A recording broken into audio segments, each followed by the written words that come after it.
7월 10일 목요일 아침입니다. 하나님의 크신 은혜와 평안이 이그스필드 교회 모든 성도님들과 함께 하시기를 소망합니다. 오늘 함께 살펴볼 하나님의 말씀은 요한계시록 6장 1절에서 17절까지의 말씀입니다. 내가 봄에 어린 양이 7인 중에 하나를 떼시는데 그때에 내가 들으니 내 생물 중에 하나가 우레소리 같이 말하되 오라 하기로, 이에 내가 보니 흰 말이 있는데 그 탄 자가 활을 가졌고 면류관을 받고 나아가서 이기고 또 이기려고 하더라. 둘째 인을 떼실 때에 내가 들으니 둘째 생물이 말하되 오라 하니, 이에 다른 붉은 말이 나오더라. 그 탄 자가 허락을 받아 땅에서 화평을 제하여 버리며 서로 죽이게 하고 또 큰 칼을 받았더라. 셋째 인을 떼실 때에 내가 들으니 셋째 생물이 말하되 오라 하기로, 내가 보니 검은 말이 나오는데 그 탄 자가 손에 저울을 가졌더라. 내가 내 생물 사이로부터 나는 듯한 음성을 들으니 이르되, 한 데나리온에 밀 한 되요, 한 데나리온에 보리 석 되로다. 또 감람류와 포도주는 해치지 말라 하더라. 넷째 인을 떼실 때에 내가 넷째 생물의 음성을 들으니 말하되 오라 하기로, 내가 봄에 청황색 말이 나오는데 그 탄자의 이름은 사망이니 음부가 그 뒤를 따르더라. 그들이 땅 4분의 1의 권세를 얻어 검과 흉령과 사망과 땅의 짐승들로서 죽이더라. 다섯째 인을 떼실 때에 내가 보니 하나님의 말씀과 그들이 가진 증거로 말미암아 죽임을 당한 영혼들이 제단 아래에 있어 큰 소리로 불러 이르되, 거룩하고 참되신 대주제여, 땅에 거하는 자들을 심판하여 우리 피를 갚아주지 아니하시기를 어느 때까지 하시려 하나이까 하니, 각각 그들에게 흰 두루마기를 주시며 이르시되, 아직 잠시 동안 쉬되 그들의 동무 종들과 형제들도 자기처럼 죽임을 당하여 그 수가 차기까지 하라 하시더라. 내가 보니 여섯째 인을 떼실 때에 큰 지진이 나며 해가 검은 털로 짠 상복같이 검어지고 달은 온통 피같이 되며 하늘의 별들이 무화과 나무가 대풍에 흔들려 설익은 열매가 떨어지는 것 같이 땅에 떨어지며 하늘은 두루마리가 말리는 것 같이 떠나가고 각 산과 섬이 제 자리에서 옮겨지매 땅의 임금들과 왕족들과 장군들과 부자들과 강한 자들과 모든 종과 자유인이 굴과 산들의 바위 틈에 숨어 산들과 바위에게 말하되, 우리 위에 떨어져 보좌에 앉으신 이의 얼굴에서와 그 어린 양의 진노에서 우리를 가리라. 그들의 진노의 큰 날이 이르렀으니 누가 능히 서리오 하더라. 아멘. 오늘 본문은 하나님께서 앞으로 일어날 심판과 재앙의 상징적인 모습을 요한에게 보여주신 내용을 기록하고 있습니다. 어제 묵상 본문에서 살펴보았던 것처럼 하늘의 보좌에 앉아 계신 하나님의 손에 두루마리가 있었습니다. 그 두루마리는 7개의 봉인이 있었기 때문에 능히 그 봉인을 뜯고 두루마리를 펼쳐서 그곳에 기록되어 있는 내용을 볼 수 있는 사람이 아무도 없는 것처럼 보였습니다. 어린 양이신 예수님께서 하나님께 두루마리를 받으셨고 7개의 봉인 중에서 6개를 하나씩 떼어내는 장면이 오늘 본문에 기록되어 있습니다. 첫 번째 인부터 네 번째 인까지 차례대로 떼어내시자 4마리의 서로 다른 색을 가진 말이 나왔고 그 말들을 탄 기사들이 있었습니다.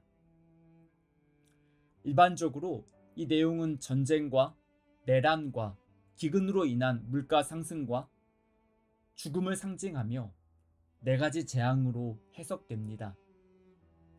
세계 곳곳에서 전쟁과 내란이 끊임없이 일어났습니다. 또한 기근과 전염병으로 수많은 사람들이 죽었습니다. 그리고 지금도 여전히 이러한 일들이 일어나고 있습니다. 마지막 때가 언제인지 우리는 알지 못합니다. 하나님께서 각 사람에게 허락하신 마지막 때가 언제인지도 알 수 없고 우주적인 종말이 언제인지도 우리는 알 수 없습니다. 오늘 본문에 기록되어 있는 재앙들이 마지막 때에 일어날 사건들을 구체적으로 묘사하는 것인지 아니면 상징적인 표현으로 암시하고 있는지에 대해서도 명확하게 알 수는 없습니다. 확실한 것은 미래가 누구의 손에 달려 있느냐 하는 것입니다. 오늘 본문 1절의 앞부분은 내가 봄에 어린 양이 7인 중에 하나를 떼셨다고 말씀합니다. 우리가 읽고 있는 개역개정 성경에서는 이후에 두 번째 인부터 여섯 번째 인까지를 누가 떼는지에 대해서 주어가 생략되어 있습니다. 하지만 대부분의 영어 성경과 헬라어 성경은 3인칭 남성 단수로 주어를 표현하면서 첫 번째 인을 떼었던 어린 양이 그 이후에도 봉인들을 뜯는 장면을 묘사합니다. 그래서 새번역 성경과 새하늘 성경에서는 6개의 인을 떼시는 분이 어린 양이라고 모두 기록하고 있습니다. 하나님께 두루마리를 받아서 봉인을 떼어내고 두루마리를 펼치시는 분은 어린 양 예수님이십니다. 예수님을 어린 양이라고 표현하는 이유는 사람의 몸으로 이 땅에 오셔서 하나님의 나라와 복음을 전하시고 십자가 죽음과 부활을 통해 우리를 구원해 주셨기 때문입니다. 우리 구주 예수님께서 두루마리의 인을 떼시는 모습을 통해서 다가오는 심판과 재앙을 주관하신다는 사실을 오늘 본문은 분명하게 보여주고 있습니다. 또한 재앙을 가져오는 말을 탄 기사들이 임의로 이 땅을 휘젓고 다니는 것이 아니라 하나님께서 허락하시는 만큼만 재앙을 일으킨다는 사실을 발견하게 됩니다. 4절을 보면 이에 다른 붉은 말이 나오더라. 그 탄 자가 허락을 받아 땅에서 화평을 제하여 버리며 서로 죽이게 하고 또 큰 칼을 받았더라 라고 말씀합니다. 또한 8절을 보면 내가 봄에 청황색 말이 나오는데 그 탄 자의 이름은 사망이니 음부가 그 뒤를 따르더라. 그들이 땅 4분의 1의 권세를 얻어 검과 흉령과 사망과 땅의 짐승들로서 죽이더라. 이들은 하나님께 권한을 위임받은 만큼만 재앙을 일으키고 심판의 도구로 쓰임받았습니다. 욥기에서 사탄이 욥에게 재앙을 가져다 주었을 때에도 하나님께 허락을 받은 만큼만 할 수 있었습니다. 다가오는 하나님의 심판 앞에서 우리가 막연한 두려움에 사로잡히지 않고 하나님을 신뢰하며 믿음의 길을 걸어갈 수 있는 이유가 여기에 있습니다. 하나님께서는 진노 중에라도 긍휼을 잊지 않으시는 분이십니다.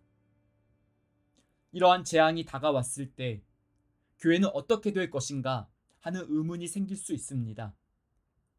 어린 양이 5번째 인을 떼셨을 때 거룩하고 참되신 하나님께 큰 소리로 하나님의 뜻을 여쭈어 보는 이들이 있었습니다. 9절은 이들이 하나님의 말씀과 그들이 가진 증거로 말미암아 죽임을 당한 영혼들이라고 소개합니다. 순교자들은 얼마나 더 오래 참고 기다려야 하는지를 하나님께 여쭈었습니다. 이것은 단순한 복수의 요청이 아니라 하나님의 공의로운 성품에 근거해서 정의가 회복되기를 간구하는 외침이었습니다. 하나님께서 그들에게 흰 두루마기를 주시면서 대답해 주신 말씀이 11절의 뒷부분에 기록되어 있습니다. 아직 잠시 동안 쉬되 그들의 동무 종들과 형제들도 자기처럼 죽임을 당하여 그 수가 차기까지 하라 하시더라. 하나님의 말씀으로 인하여 하나님의 백성들은 계속 죽임을 당하게 되고 순교자의 수가 차기까지 교회는 박해를 당하고 순교하게 될 것이라고 말씀하셨습니다. 교회는 희생과 헌신과 핏값으로 세워졌습니다. 예수님께서 십자가에서 흘리신 보혈의 피가 교회의 뿌리이고 복음이 전해지는 현장마다 하나님의 말씀과 복음을 위해서 피를 흘리며 희생했던 이들이 있었습니다. 초대교회가 그렇게 시작되었고 한국에 처음 복음이 전해지고 교회가 세워질 때 역시 그러했습니다. 하나님께서는 하나님의 백성들이 불 속에 들어가기 전에 구하시기도 하시지만 때로는 불 속에 들어가도록 허락하시고 그 속에서 함께 계시며 임마누엘로 역사하시는 분이십니다. 순교자의 죽음은 하나님께서 악의 세력을 이기시는 방법입니다. 그래서 예수님의 제자로 살아가는 모든 성도들은 하나님을 신뢰하며 현실의 고난을 참고 인내해야 합니다.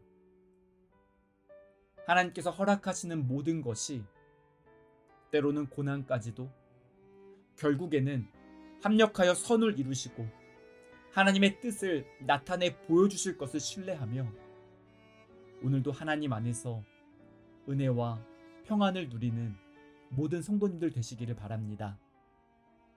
함께 기도하시겠습니다. 하나님 아버지, 저희들의 인생을 하나님께서 가장 잘 아시고 선한 길로 인도해 주신다는 사실을 신뢰합니다. 삶의 고난이 찾아오고 믿음이 흔들리려고 할 때 하나님께서 저희들의 마음을 붙잡아 주셔서 담대하게 예수님의 제자로 살아갈 수 있도록 인도해 주시옵소서. 하나님의 심판 앞에서 저희들이 겸손하고 또한 담대하게 하나님의 뜻을 신뢰하며 두려움을 이겨낼 수 있도록 은총을 내려 주시옵소서. 저희들을 구원하기 위해 십자가에서 죽으시고 다시 살아나신 예수님께서 저희들의 구원자가 되시기 때문에 어떠한 고난 가운데서도 저희들을 지켜주시고 보호해 주실 것을 신뢰합니다. 저희들의 삶을 통해서 하나님의 뜻이 이루어지기를 간절히 기도합니다. 카자흐스탄에 있는 위구르족에게 복음을 전하기 위해서 오늘 단기 선교팀 8명이 하나님의 말씀에 순종하며 출발합니다. 하나님께서 단기 선교팀의 모든 여정을 안전하게 지켜주시고 인도하여 주시옵소서. 잃어버린 영혼들이 하나님께로 다시 돌아오게 하시고 특별히 마을의 학교에서 진행되는 영어 캠프 사역을 통해서 학생들과 청년들에게 복음을 전할 수 있도록 인도하여 주시옵소서. 이 모든 말씀 선하신 우리 주님 예수 그리스도의 이름으로 기도드립니다. 아멘. 오늘도 이글스필드 모든 성도님들의 삶 가운데 하나님께서 주시는 은혜와 평안이 가득하기를 소망합니다.